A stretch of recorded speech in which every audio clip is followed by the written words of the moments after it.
चला तर आज आमच्या घरामध्ये थोड्याशा वेगळ्या पद्धतीने बनवला जाणारा झणझणीत आणि गावरान पदार्थाची रेसिपी शेअर करते।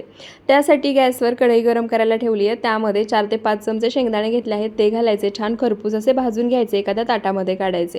त्यानंतर त्याच कढईमध्ये चमचावर तेल घालायचं, त्यामध्ये 5 ते 6 हिरव्या मिरच्या घालायच्या। मिरच्या सुद्धा सोनेरी रंग येईपर्यंत छान अशा तेलामध्ये भाजून घ्यायच्या।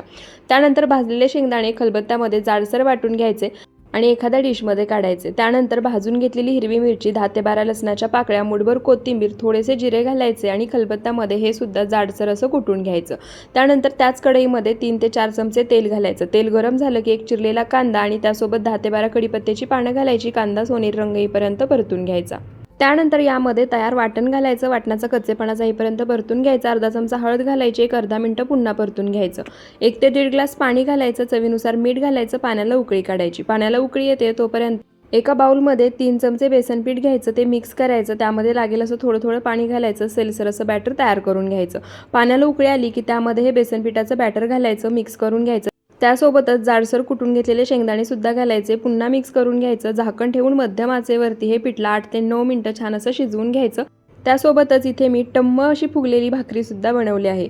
8 ते 9 मिनिटं झाकण ठेवून पिठलं छान शिजवून घेतलं आहे। शेंगदाणे घालून असं पिठलं एकदा तुम्ही नक्की बनवून पहा, चवीला जबरदस्त लागतं। व्हिडिओ आवडला असेल तर फॉलो करायला विसरू नका। धन्यवाद।